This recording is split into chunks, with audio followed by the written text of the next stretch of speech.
Suspense.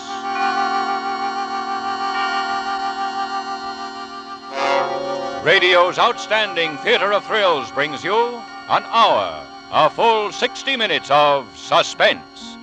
Tonight, Crossfire.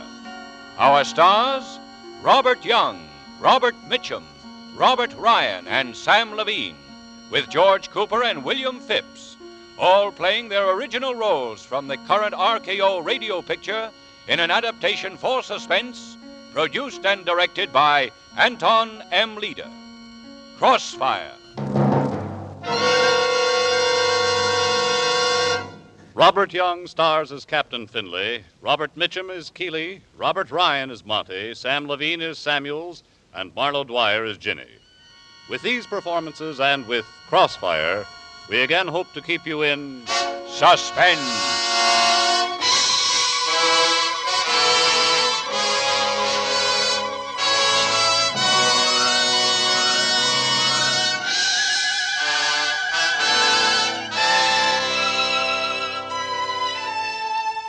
My name is Finley, Captain of Detectives, Homicide, Washington, D.C. I was the cop on the case. The call came in at 9:45, a girl. I told her to stay there, and we went up. It was an apartment on E Street, the third floor, number 307. The girl was still there and let us in. The place didn't look too bad, considering. There was a chair knocked over and a lamp and a little liquor slopped around, but aside from that, not bad. Except there was a man lying in the middle of the floor. A man named Joseph Samuels, and he was dead. Beaten to death. No. Take it easy, Miss Lewis. I'm all right.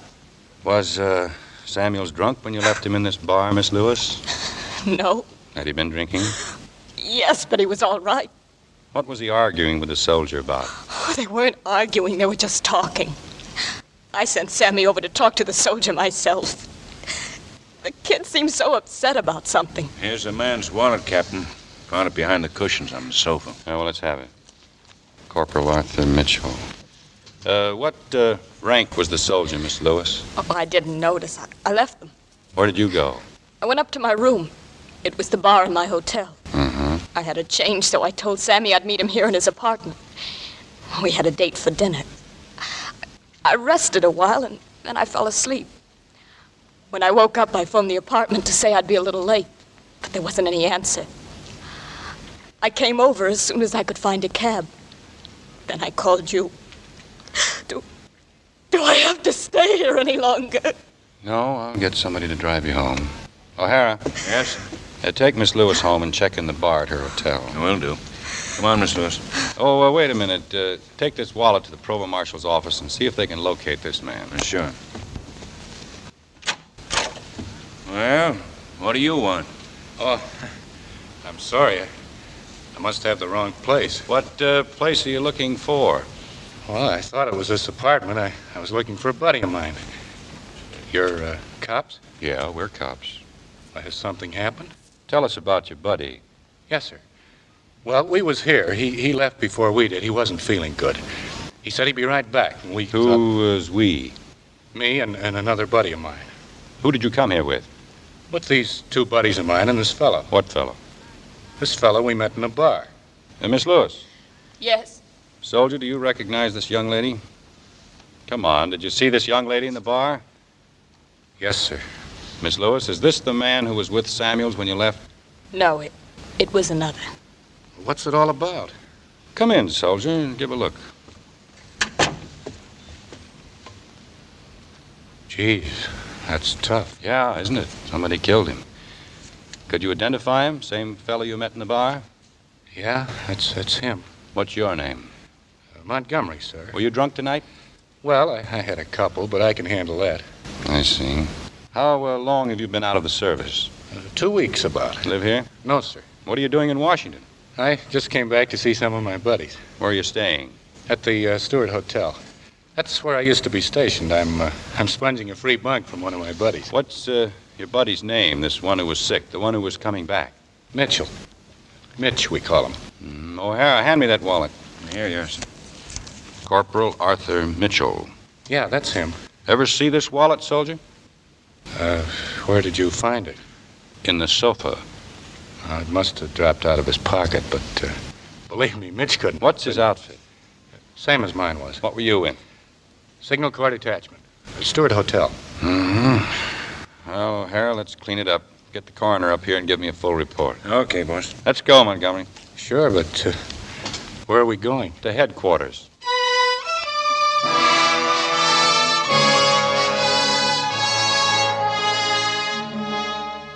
See what I mean? Routine, just routine.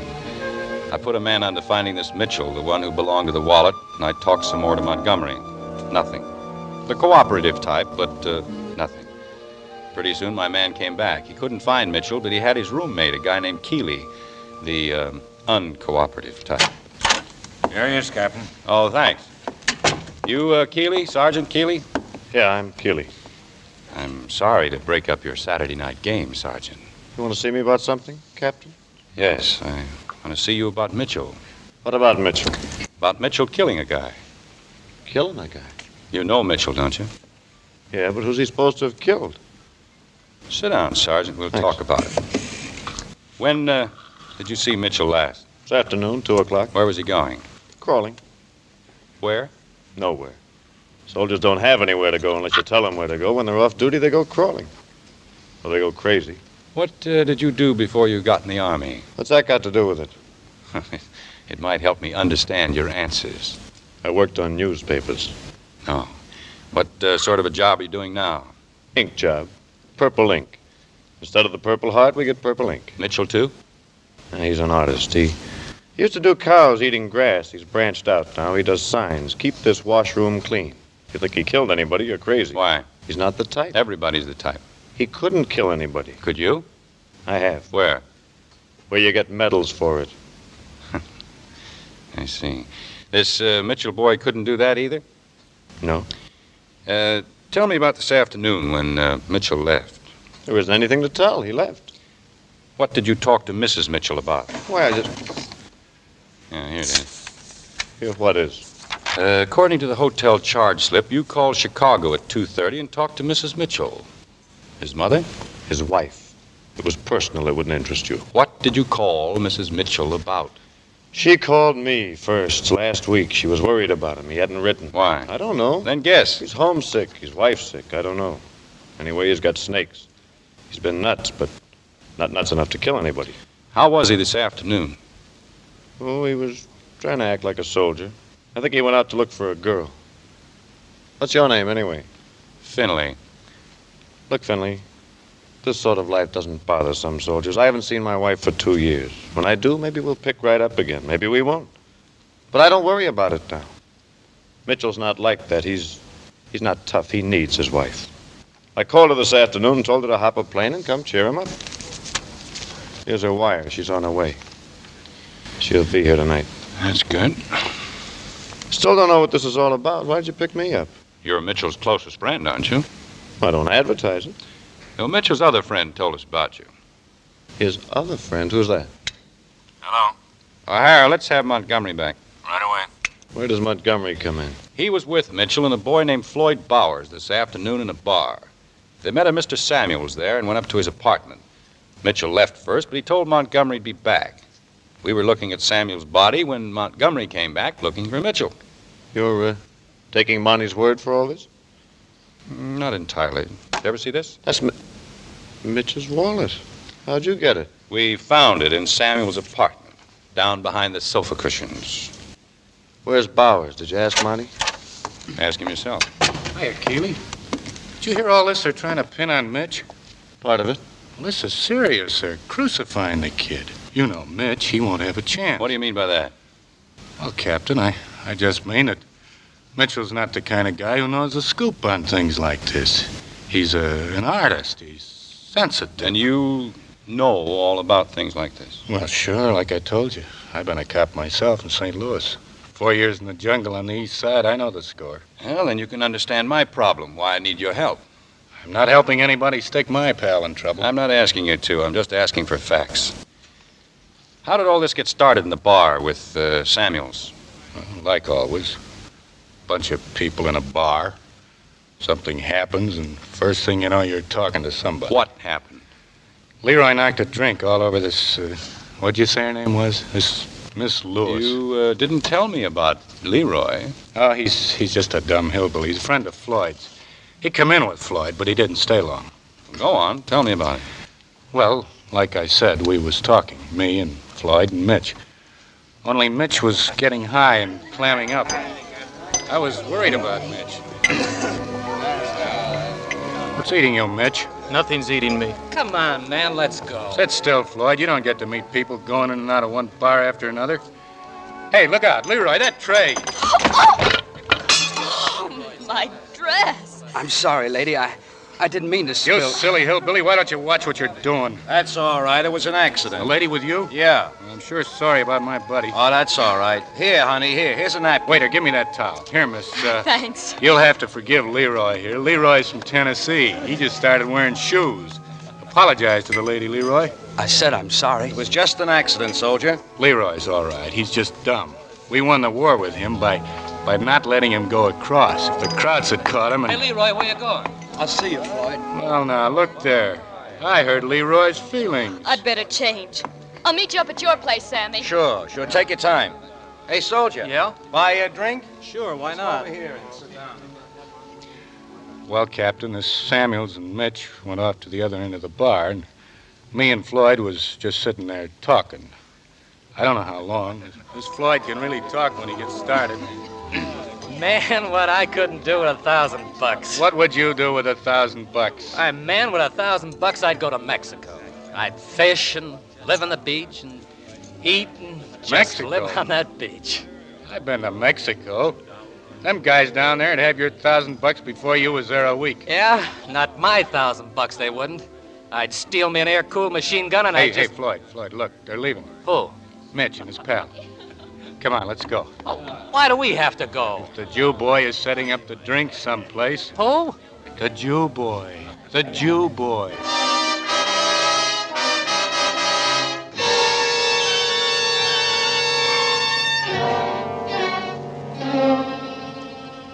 Well, Captain, we followed them to Sammy's place and just walked in. We all had a couple of drinks. Next thing I knew, Mitch was getting a little green, and pretty soon he left. Floyd was getting kind of stinko, too. So after a while, I got him out of there and started walking him back to the Stewart Hotel. But then I got worried about Mitch. So I put Floyd in a cab and went back to look some more for Mitch. And that's when I met you, Captain. And you came up to Samuel's apartment even though you saw the police cars outside? Well, how'd I know they had anything to do with Samuels? You're just a bunch of hick cops down there anyway. You'll never pin anything on Mitch. Not in 100 years. Well, I'm sorry. I'm just worried sick about Mitch. Did you have any sort of an argument with Samuels? Well, what was there to argue about? Liquor was good. Everything was okay. Had you ever seen him before? No, I told you. I just met him in the bar. I never seen him before. You're sure? Sure, I'm sure. Of course, I've seen a lot of guys like him. Meaning what? Oh, you know. Guys that played it safe during the war. Scrounged around, keeping themselves in civvies. They got swell apartments, swell dames. You know the kind. No, I'm not sure that I do. Just what kind? You know. Some of them are named Samuels. Some of them got funnier names. You'll be at the Stewart? Sure, I got nowhere else to go. I'm just sponging a bunk from one of the boys. You coming, Keeley? There are one or two more questions I want to ask Sergeant Keeley. Well, so long, Captain. If there's anything else, just call on me. You should look at a casualty list sometime. There are a lot of funny names there, too. I said Monty's illiterate. I said he ought to read more. I was just philosophizing. I'm not interested in philosophy. I'm trying to solve a murder. Pardon me. Mitchell was in a strange mood tonight. You admit that. Uh-huh. He left Samuel's apartment intending to come back. We arrive and find Samuel's beaten to death. We find Mitchell's wallet on the sofa. I say Mitchell did come back. Some sort of an argument developed. I say nuts. Why? Or don't you think Mitchell would kill Samuels that way? I don't think Mitchell would kill anybody anyway. You still don't know where he is. No, I don't. I didn't know when I came in here, and I haven't suddenly gotten any brighter. You don't believe he did it yourself. He could have. He was there. So were Monty and Floyd. But they left. Mitchell said he was coming back. According to Monty. According to Monty. Monty's a liar. What makes you believe his story? It just happens to be the only story I've got. Then why did you let him go? Did I? You don't really think he'll lead you to Floyd Bowers, do you? I don't know. Is that all for me? Yeah, I guess so for now. Okay. You know where to find me.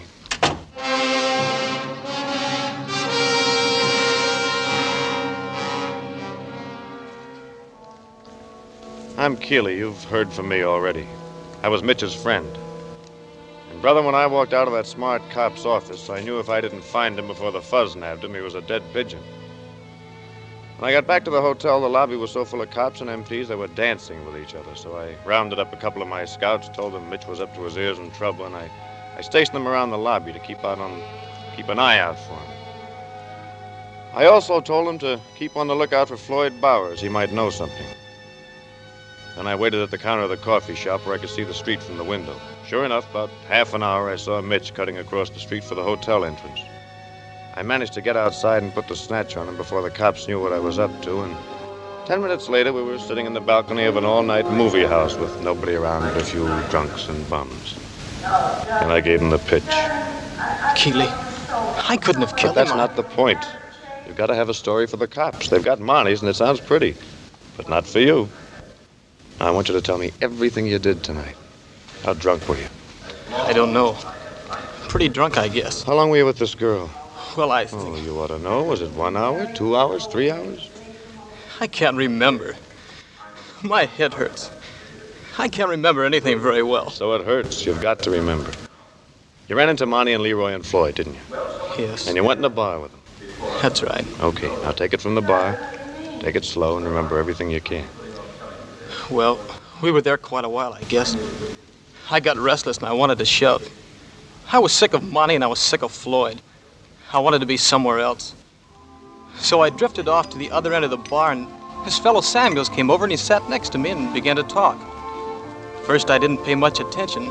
I was feeling so low myself. My girl is worried about you. She says you're not drinking, but you're getting drunk anyway. Anybody who can do that has got a problem. So what? It's a funny thing, isn't it, how it gets worse at night? I think maybe it's suddenly not having a lot of enemies to hate anymore. The war is over. And now we don't know what we're supposed to do. We don't know what's supposed to happen. We're too used to fighting. But we don't know just what to fight. Know what I mean? I guess so. You can feel the tension in the air right here in this bar. A lot of fight and hate that doesn't know where to go. A guy like you may start hating himself. One of these days, maybe we'll all stop hating and start liking things again, huh? What sort of an artist are you? I did a mural once for the WPA. Oh, a lot of fine artists came from there. I saw one that was... He seemed like a nice fellow, this Samuels. A real nice fellow. I think he must have been on a newspaper or something. We talked a while, then we decided to go up to his place. He was going to meet his girl there. Monty and Floyd must have followed us because after we got to the apartment, they walked in. I guess I must have been getting pretty tight because I don't remember exactly what we talked about up there or how long it was before Monty and Floyd came. All I remember is that the radio was on, playing some nice music. Debussy, I think. And Monty was yammering away doing most of the talking. You're doing all right, Floyd. You're doing all right, Mitch, kid. Sammy, let me tell you something. Not many civilians will take a soldier into his house like this for a quiet talk. Is that right, Floyd? That's right, Monty. Well, let me tell you something. A guy's afraid to take a soldier into his house, he stinks. He ought to have the screws put to him. Am I right or am I right? Sergeant, don't you think I asked you a question, Sammy. What was that? You know what was that. Am I right or am I right? You're right, Sergeant. You can say that again. You're all right, Sammy boy. You're okay. Mitch, are you all right? I'm all right. I just need a little air. Can I get you anything? No, I'm all right. I'll be right back. I'm all right. He's all right. You heard him say he's all right. Let's have another round. I'm afraid there isn't time, Sergeant. What kind of a brush is this? What's the matter, Jew boy? Afraid we'll drink up all your...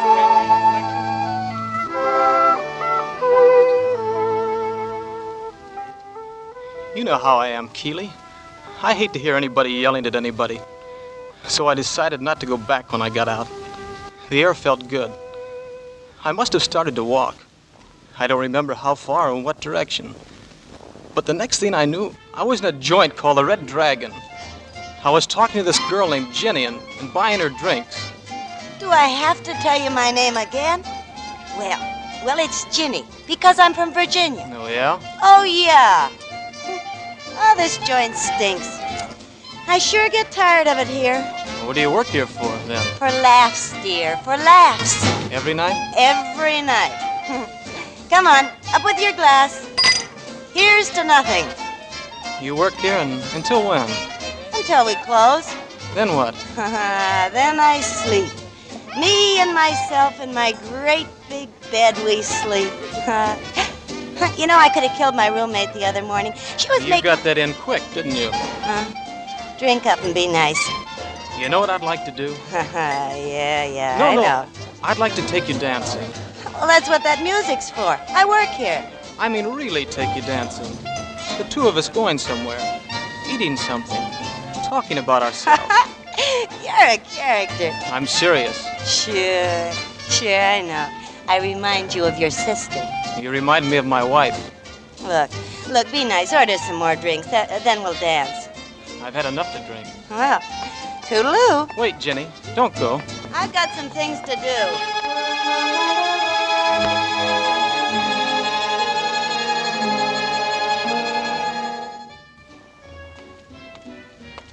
I was looking all over for you, Jenny. What did you leave for? Well, you didn't want to drink. All you wanted to do was yap. I don't make money on that. You're not getting so rich out here in the terrace all by yourself. Well, it's nicer out here on the terrace all by myself. What's wrong with me anyway? You're corny.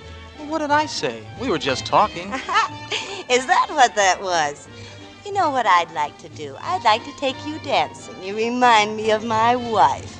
What's the idea of saying a thing like that? Well, I'm sorry. I didn't mean to insult you. You know something?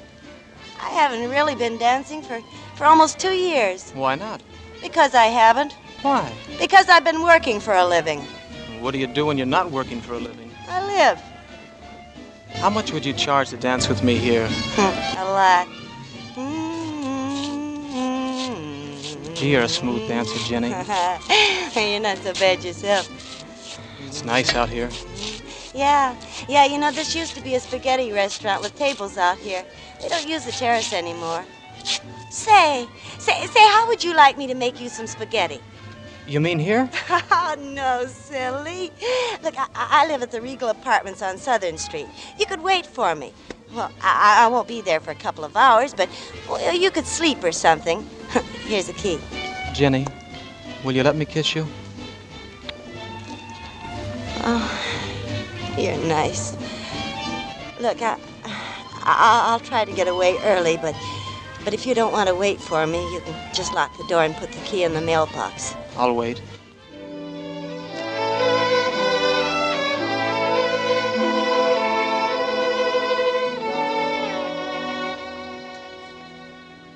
I guess it was a crazy thing to do, Keeley, but it made sense at the time. Besides, I thought I could use a little shut-eye. So I walked around some more, and then I went up to Jenny's apartment. I must have fallen asleep because the next thing I remember, somebody was knocking on the door. How about some light? Sure. Hasn't she come home yet? I don't know. I don't think so. You mean Jenny, don't you? What do you mean? I guess I mean Jenny. Do you belong here or something? Or something. How long you been waiting? I don't know. That's great. Have a cigarette? Thanks. I just woke up. I don't even know what time it is. I've got a key here somewhere. She gave it. I know. I saw you with her at the joint. Oh? Who are you? I'm a man who's waiting for her. Is that all right? Sure. Want some coffee? Sure. I'm a husband. I'm Ginny's husband. Are you?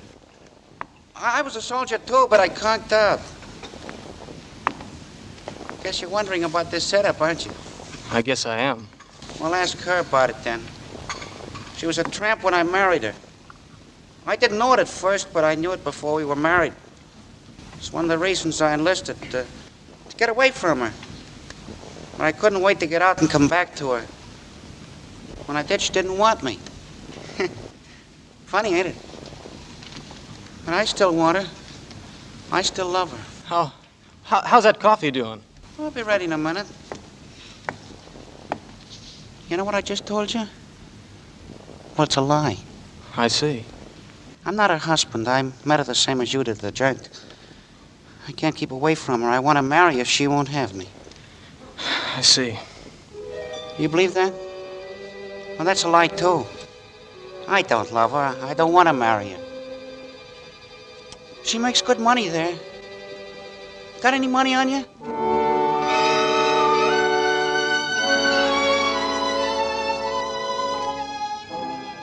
While this screwball goes on with his double talk, I suddenly remember you, Keeley, about having to meet you at the hotel at midnight. So I decided to get out of there.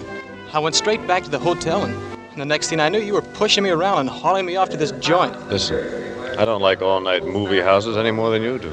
But you're in a jam. Now, how long was it from the time you left Samuel's till the time you met this Ginny? I don't know. That's a help. How long were you in her apartment altogether? Well, I think... You ought to be kept in a cage. Keeley, what's happened? Is everything suddenly crazy? I don't mean this, I mean everything. Or is it just me? No, it's not just you. The snakes are loose. Anybody can get them. I got them. But they're friends of mine. I think Samuel's understood it. Yeah, maybe he did at that. You still in love with your wife? I guess I am. She's still in love with you? That's a screwy thing to ask. Well, maybe it is, but she's here now, or she should be. I've got to figure out how much of this to tell her. Mary? Here? Well, what's she... Don't worry. She doesn't know anything yet. She was coming anyway. Why? To see you. I talked to her this afternoon. Maybe she's here now. She was supposed to be on a plane. Well, you sit tight. I'll go see if I can find her. Keeley, I couldn't have killed this guy, could I? Hey, there's Leroy. I wonder what he wants. Keeley, listen, I found Floyd. Floyd? Where? In a room in a place down on Maryland Street where he's hiding out. He just phoned me and tried to raise some dough for something. He sounded awful scared. You got the address? I don't want to have nothing to do with this. I shouldn't have told you. I don't want to get in any trouble, Keeley. You won't get in trouble. All you have to do is tell us where Floyd is. Then you can go back to the hotel and stay there and forget it. And you, Mitch, you just keep right on watching the picture and don't move. Don't even move to another seat. You want Leroy to bring you a sandwich or something? No. But Keeley, where are you going? I'm going to see Floyd Bowers.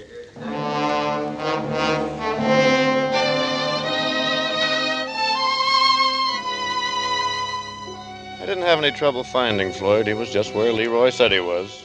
Crummy little room on the second floor. And he was scared to death. And wanting to get rid of me the worst way. Why? I didn't know then. I talked to him for quite a while, but I couldn't get a thing out of him.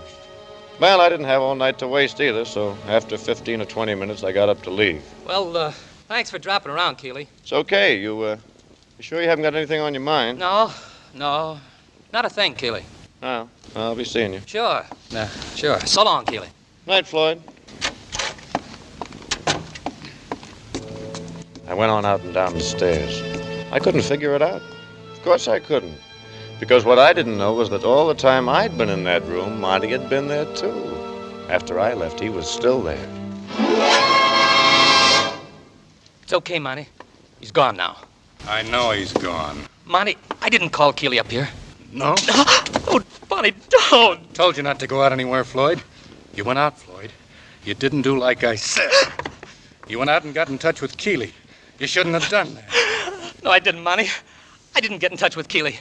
I called Leroy. Leroy must have told him. Try money, Monty. All I did was try to get some dough. Now, look, you got plenty of dough, Monty. Give me some dough. I had everything figured out. Just what we was going to do. I told you to stay here. You went out and phoned. You spoiled everything. I didn't, Monty. I didn't spoil nothing. I told Keeley I hadn't seen you. You heard me say that. Nobody can pin anything on you. That's right, Floyd. Nobody can pin anything on me. Oh, now look, Monty. I'll go to Mexico. I'll never come back. I didn't have nothing to do with it. I don't want to get mixed up in it, Monty. Criminy, Monty. You went crazy or something. Samuels didn't do nothing to you. You went crazy. I didn't do nothing to Samuels either. Except I flicked him like that. Not that hard, maybe. More like that. Or that. Or that. Not hard enough to hurt anybody. Stop it, Monty. Monty, stop it, you went nuts. I've got nothing against any Jews. I just don't like Jews. And I don't like nobody who likes Jews.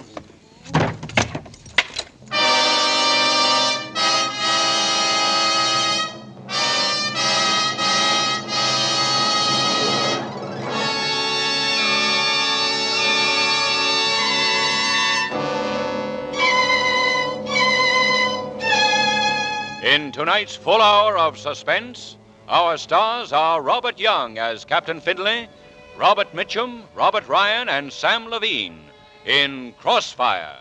Tonight's study in Suspense. In just a moment, we will return with Act Two of Suspense. This is CBS, the Columbia Broadcasting System. And now, back to our Hollywood soundstage and Act Two of Crossfire, starring Robert Young, Robert Mitchum, Robert Ryan, and Sam Levine, with George Cooper, William Phipps, and Marlo Dwyer, in a narrative well calculated to keep you in suspense.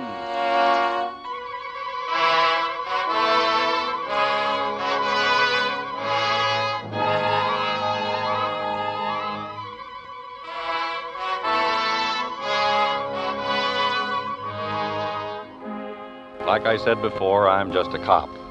And by this time, I was a tired cop, dog-tired. I'd been doing a lot of work for the last 6 hours, most of it leading nowhere, because still no Mitchell. But by this time, I had Mrs. Mitchell right in my office. And figuring maybe she might be anxious to see her husband, too, I asked O'Hara to locate that helpful character, Keeley. Okay. And bring him in. Right. Why, here's Sergeant Keeley, Captain. Come on in, Sergeant. Captain Finley was just sending me out to find you. I've been waiting to see him. Hello, Keeley. Mary, what are you doing here? We picked up Mrs. Mitchell at the airport. Oh, well, what do you want me for? Floyd Bowers is dead, Sergeant. Dead? He was alive a couple of hours ago. I just saw him. Well, when I saw him about 20 minutes ago, he was good and dead, strung up by the necktie. I just came here, Captain, to tell you I'd talked to Floyd. If you'd come here right away, Sergeant, as soon as you found out where Floyd was, I could have talked to him myself, and he'd still be alive. You win, Captain. Now, don't you think you'd better tell me where Mitchell is, Sergeant? Why? I don't want anybody else killed if I can help it. You might as well work with me now if you really want to help Mitchell, because you're in custody, in case you didn't know it. I'll listen to anything constructive you have to say, but I won't stand for any more interference. You've got a mind like a dog catcher. Okay, I'm in custody. Everybody's in custody. What does that prove? Except that you've got a big jail. If you want Mitchell so bad, you can go out and find him. All right, I was just hoping there was an easier way. I talked to Mitchell a little while ago. Where is he? I said I'd talked to Mitchell, Captain. He couldn't have killed Samuels. He didn't go back to Samuels' apartment after he went out for some air. He went straight to a joint where he met a girl. Oh, Keeley. Take it easy, Mary. Mitch was in this girl's apartment for the next couple of hours. What does that prove? It proves he went to a joint and he met a girl. Would a man who's just killed somebody do a thing like that? I'm sorry, Mary. And it proves where he was for 2 hours. Which 2 hours? He doesn't remember. But all you have to do is ask the girl. Who is she? She's a girl. She calls herself Ginny. Mitch knows where she lives. When did he tell you all of this? Just before I went to see Floyd. Did he know where you were going? Yeah. Then he could have killed Floyd himself. He didn't know the address. He could have followed you. Captain Finley, if Keeley tells you where Mitch is, will you let him go, and will you promise to let me see Mitch first, by myself? No, I won't let Keeley go. But I'll let you talk to your husband alone. I'll be waiting outside, wherever he is. Please tell him, Keeley. Please. He's in the balcony of an all-night movie, The Regent, about 4 blocks from the hotel.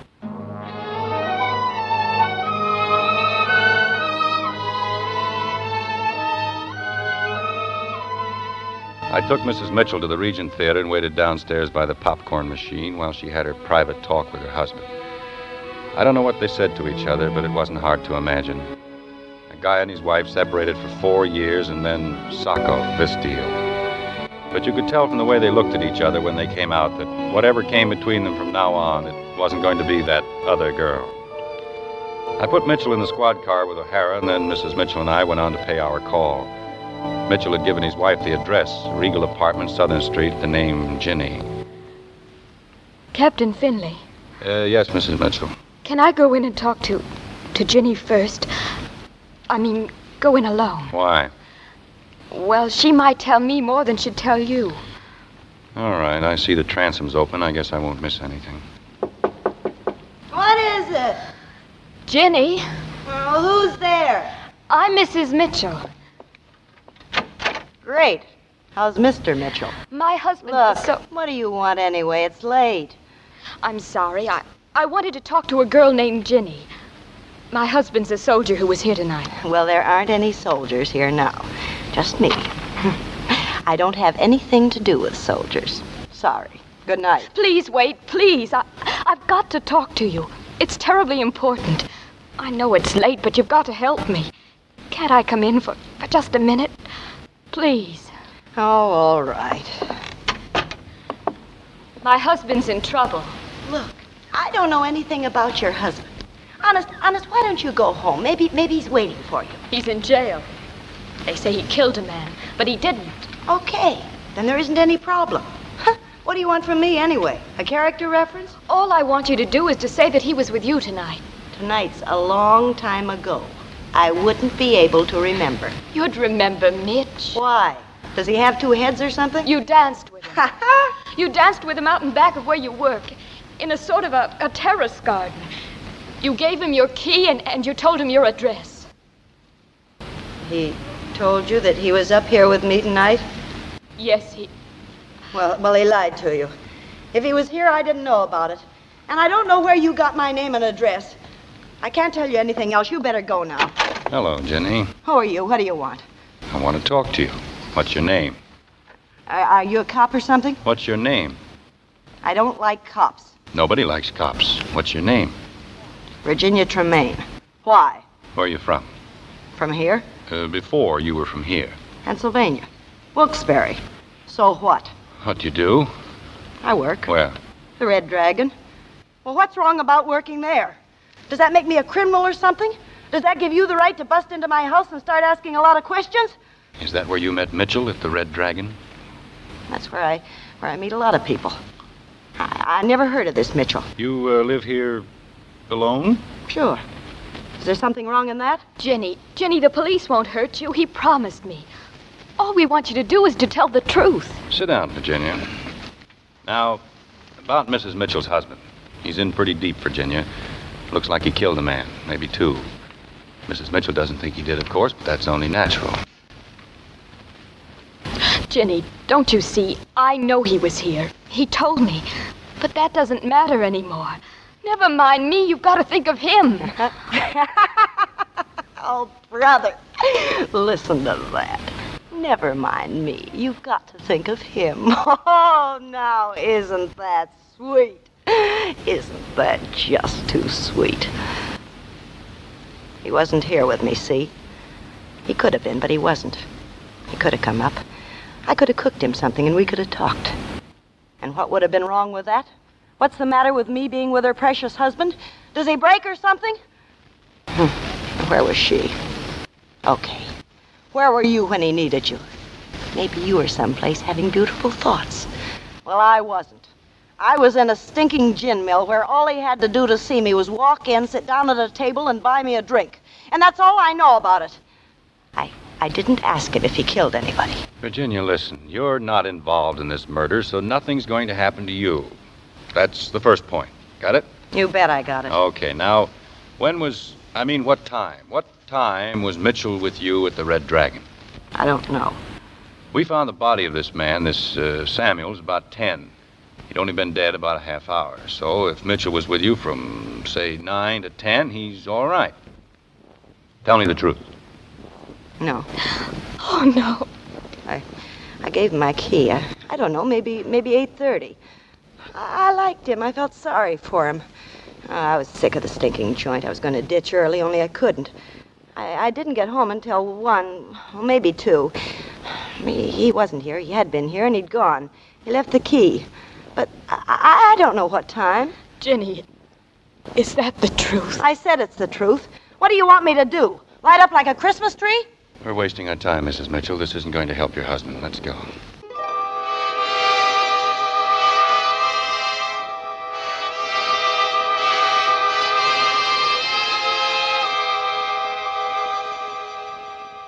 By the time I got to my office, it was dawn, gray and dirty, which is how I felt, plus disgusted.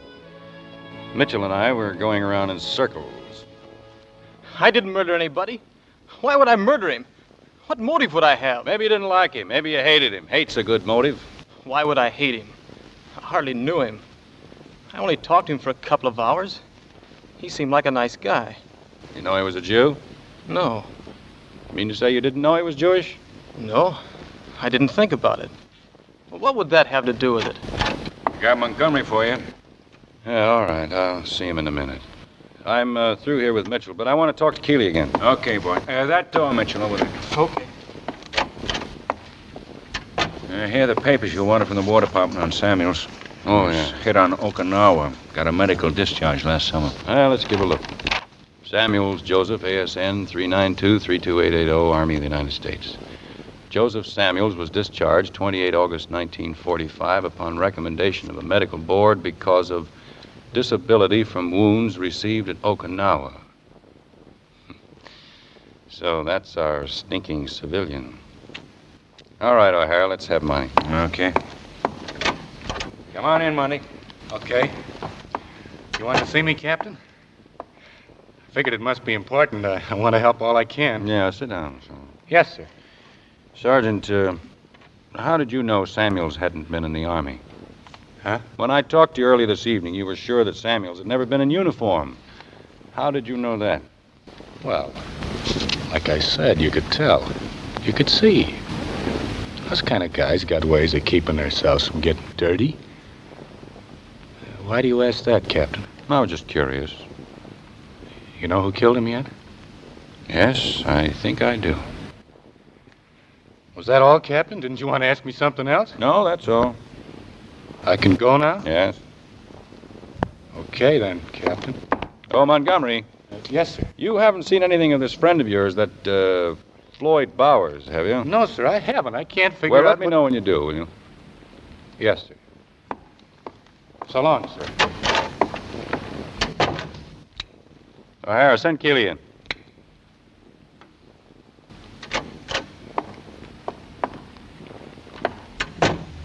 Well, now what? You look all in, Keeley. Thanks for the concern. Sunday morning.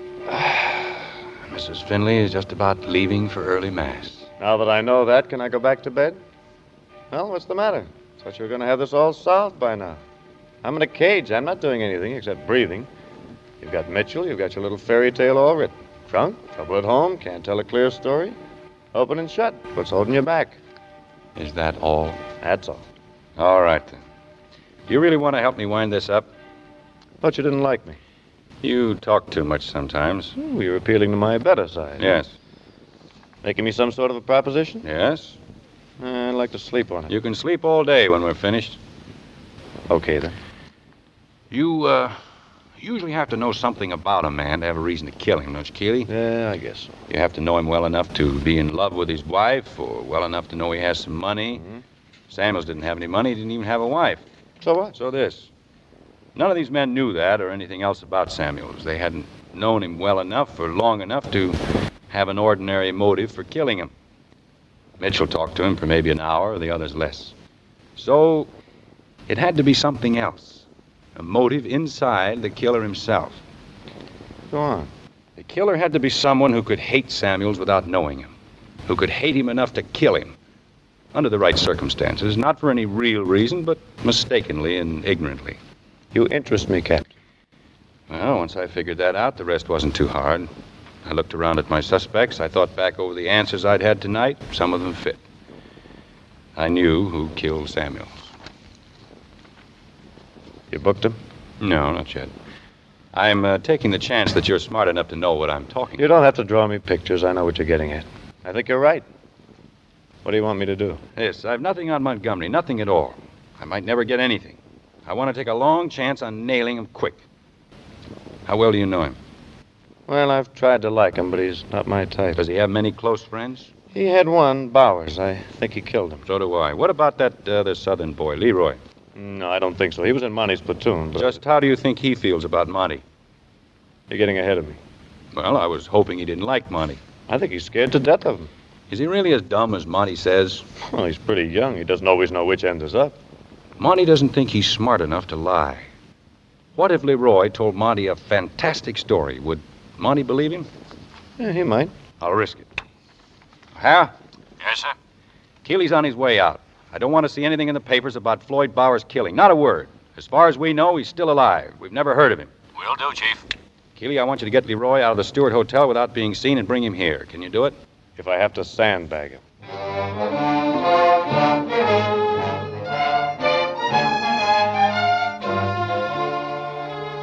In an hour on the nose, Keeley was back at headquarters with Leroy. But it wasn't going to be easy. Leroy was suspicious and he was scared. It isn't that I don't want to help, Captain. It's... Well, I've never been around with Monty and Floyd much. Monty never wanted me around. He says I'm stupid. I guess I am. Sir, how do you know he really killed him like you say? We don't. That's what we want you to help us prove. Keeley, I told you I didn't want to get in any trouble. You're not going to get in any trouble, and stop worrying about Monty. Captain Finley won't let anything happen to you. Maybe you're right, sir. But I can't think he'd do a thing like that without no reason. We thought he had a reason. You know the way Monty feels. You've heard the things he says. Well, yes, I guess I heard him say a couple of times about Jewish people living off the fat of the land while he was out there. And you say that's all lies. And I guess it is. I don't know, but look, maybe Monty roughed this guy up a little, and that was all. That was all he started out to do, yes. He didn't have a plan or anything like that. This business of hating Jews comes in a lot of different sizes. There's the you can't join our country club kind, and the you can't live around here kind. Yes, and the you can't work here kind. And because we stand for all of these, we get Monty's kind. He's just one guy. We don't get him very often, but he grows out of all the rest. Look, Leroy, you know we have a law against carrying a gun? Sure. We have that law because a gun is dangerous. Well, hate, Monty's kind of hate, is like a gun. If you carry it around with you, it can go off and kill somebody. It killed Samuels last night. Monty was in my outfit. It killed Floyd. I hate to think of anything like that happening to Floyd. And I hate to see Monty get away with anything. But look, I'm getting out soon. I might get in trouble. And I don't see this as any of my business anyway. Has Monty ever made fun of your accent? Well, sure, lots of times. Why? I don't know. He calls you a hillbilly, doesn't he? Says you're dumb. He laughs at you because you're from Tennessee. He's never even been in Tennessee. Ignorant men are afraid of things they don't understand. They end up hating them. You get me all mixed up. How'd I know what you're trying to do? How'd I know you aren't a Jewish person yourself or something? You don't? But would it make any difference? I guess not. Well, all right, Leroy, but just one more thing, then you can go if you want to. About 100 years ago in Ireland, the potato crop failed. A lot of Irish immigrants came over here. Their talk was different, like yours, Leroy. They were Catholics, most of them. One of them I knew about stayed in Boston. He thought of himself as just another American, until suddenly one day he looked around and saw that something had happened. It frightened him. Fear and hatred of all Irish Catholics had developed and spread like a terrible disease. He saw he wasn't an American anymore. He was a dirty Irish Mick. He didn't understand. He didn't know what to do. But one day, when a bunch of men attacked his parish priest on the street, he waded in to help him. That night, on the way home from work, he stopped off for a beer. When he left the bar, 2 men followed him carrying empty whiskey bottles. They didn't mean to kill him. They were just going to rough him up a little. They just started out hating, the way Monty started out. But 20 minutes later, my grandfather was dead. Your grandfather? That's history, Leroy. They don't teach it in school, but it's real American history just the same. Thomas Finley was killed in 1848 just because he was an Irishman and a Catholic. And last night, Joseph Samuels was killed just because he was a Jew. Do you see any difference, Leroy? Hating is always the same, always senseless. One day it kills Irish Catholics, the next day Jews. It's hard to stop. It can end up killing men who wear striped neckties. Or people from Tennessee. Will you tell me exactly what to say? Yep, I'll tell you exactly what to say.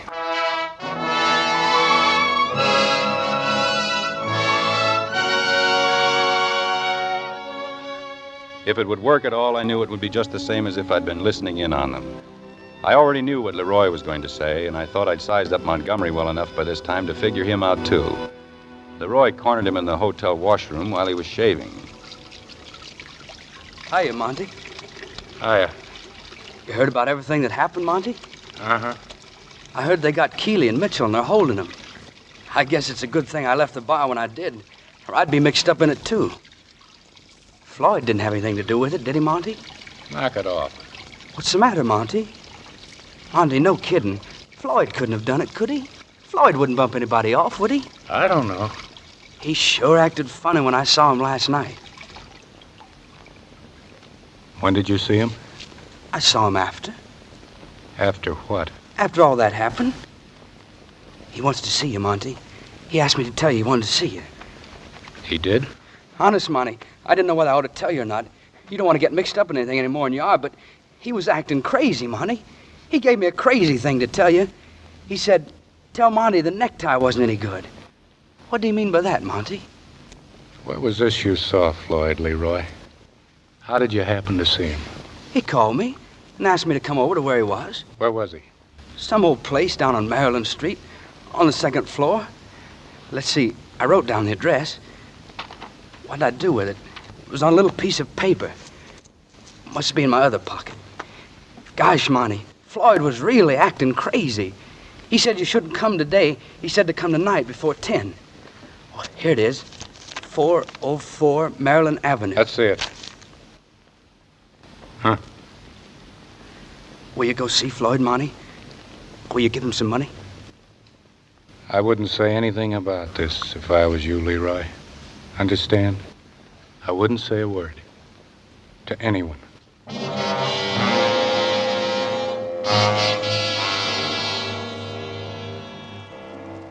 It was a long shot, but what else could I do? O'Hara and I went down to the Maryland Avenue place and waited. We'd been waiting about 20 minutes when we heard steps on the stairs. They stopped on the landing, then started shuffling along the hall. They stopped again outside the door. Somebody was fumbling at the doorknob. Then the door opened. It was Montgomery. Hello, Montgomery. Well, I was looking for Floyd Bauer's room. Somebody said he was here. Well, that's too bad, Sergeant. Floyd was here, but he isn't anymore. Well, what's wrong? Has something happened, Captain? Bowers is dead. Dead? He was killed today. You know who killed him? Not yet. How did you know he was here? When I talked to you last night, you didn't know where he was. Oh, I didn't then. I didn't know then where he was. A fellow back at the hotel, he told me Floyd was here, and Floyd was scared, and he wanted to see me about something. I just come. I didn't even know which room it was. I was looking for the right room. He was knocked off in this room. Mm-hmm. The same guy who knocked off Samuels, maybe. Well, it could be. I liked Floyd, Captain. I liked Floyd a lot. I naturally came to help him. This fella said he needed some dough for something. No, you should have come right away. Well, this fella said, Floyd said not till tonight. I figured if Floyd said that, he must have got a reason. I see. Well, it looks like somebody was stringing you along. Yeah. What was this fellow's name, the one who told you Floyd wanted to see you? Look, Captain, I don't want to be a pigeon, this guy. What was his name? Leroy something. He was a friend of Floyd's. Maybe you remember me mentioning him. Yeah. You, never been to this house before? No. I never been here before. I never even been in this part of town. I didn't know which room it was, except it was on the second floor, like Leroy said. I was looking for the right door. Seems like you have a lot of trouble with doors, Sergeant. First time we met, you were looking for the right door. That's right, sir. But you knew the address. You knew which house to come to. Sure. Leroy, give me the address. Was it written down on a piece of paper? Yeah. Do you still have this piece of paper? Yeah, I guess so. Here it is. Let me see it.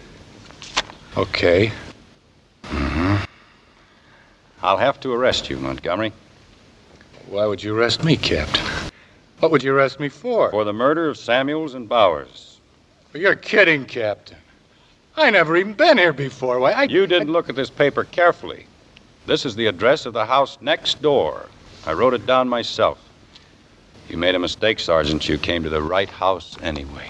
Gee, Captain, you got this all wrong. Just let me explain. You see? Look out, Chief! The next thing I knew, I was on the floor and O'Hara on top of me. Montgomery hit him so hard he bowled me over like a 10-pin. Then O'Hara was up, going down the stairs after him, and I was over at the window in time to see him come out onto the street. I tried to get the window up, but it wouldn't budge. I smashed the glass with the butt of my gun, then I took aim. Montgomery! Stop! Montgomery!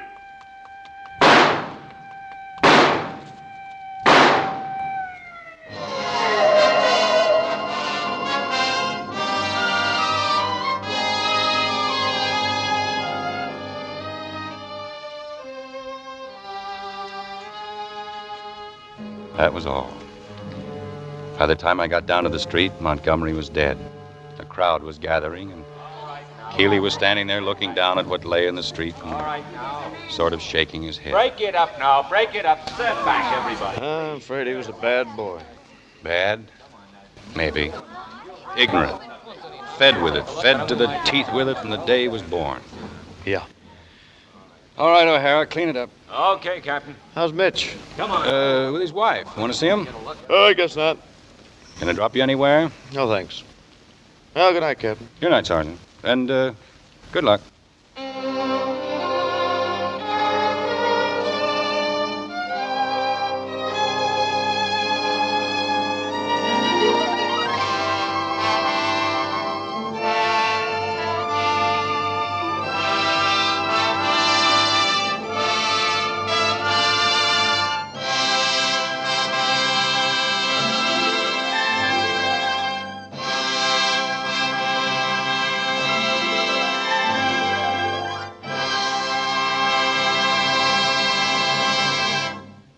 Our sincere thanks to a wonderful cast. To Robert Young, who was Captain Finley, Robert Mitchum in the role of Keeley, Robert Ryan, who played Monty, and to Sam Levine as Samuels. To George Cooper as Mitchell, and William Phipps as Leroy. To Marlo Dwyer as Ginny, Julie Bennett as Mary, Bill Johnstone as O'Hara, Bill Lally as Floyd, and Louis Van Rooten as the man. Our thanks for your superb performances in this suspense adaptation of Crossfire. Crossfire, based on the original novel The Brick Foxhole by Richard Brooks, was adapted for suspense by Robert L. Richards and Henriette Martin, and was produced and directed by Anton M. Leader. Lud Gluskin is our musical director and conductor, and Lucien Marouac composes the original scores for radio's outstanding theater of thrills, 1 hour of Suspense.